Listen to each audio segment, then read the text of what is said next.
Hello and नमस्ते सबैजना सन्चै हुनुहुन्छ र म पनि सन्चै छु after long time my YouTube video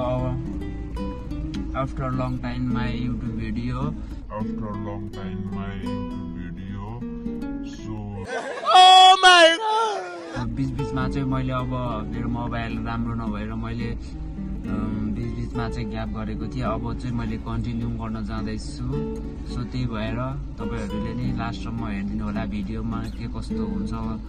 मेरो चाहिँ बोल्ने बानी खासै राम्रो छैन। अब सो त्यही भएर तपाईँहरूले म चाहिँ अब नबोलिकन भ्लग बनाउँछु होइन। मलाई चाहिँ अब सेलिब्रेटी भएपछि डर लाग्छ कि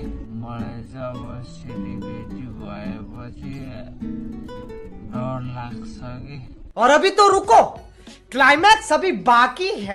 एकदमै डर लाग्छ के भन्ने हो कि के गर्ने हो कि एकदम भित्रदेखि एकदमै डर लागेर आउँछ। सो त्यही भएर मैले चाहिँ त्यहाँनिर गएर धेरै बोल्दिनँ।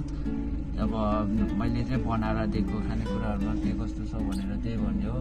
सो त्यही भएर बहिनी चाहिँ आइसक्यो। अब चाहिँ म चाहिँ बानेश्वर जाँदैछु। A few moments later. अनि हाम्रो आज यहाँ प्यारो भाइको युट्युब च्यानल स्टार्ट गरेर रहेछ। सो सबैजनाले भाइलाई सपोर्ट गरिदिनु होला। ओल्ड भाइब्स वाइटी होइन। सो सबैजनाले सब्सक्राइब गरिदिनु होला। Like, comment good lock and subscribe. बबाल भ्लगर देख्न ब्लगर भयो। Hi everybody, this is Anjana and I just met हाम्रो एउटा ह्यान्डसम भाइले चाहिँ किरण माझी मिठो खाना पकाएर ब्लग्स बनाउनु। I hope someday you call me in your blog खानालाई। Just joking. भाइलाई अझै सब्सक्राइब गर्नुहोस् फर मोर फन कन्टेन्ट्स है त।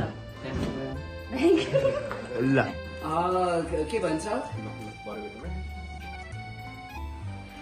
ल हाम्रो एक डेढ बिन्दु कहिले पनि दुःखी हुँदैन। एक्कानै भएर हाम्रो नेपाली म्युजिक क्षेत्रमा चाहिँ उसले काम गर्नेछ, राज गर्नेछ।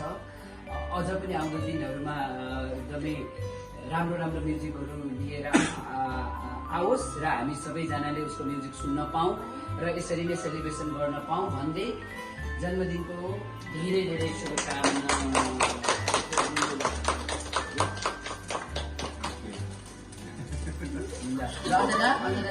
अन्जनाले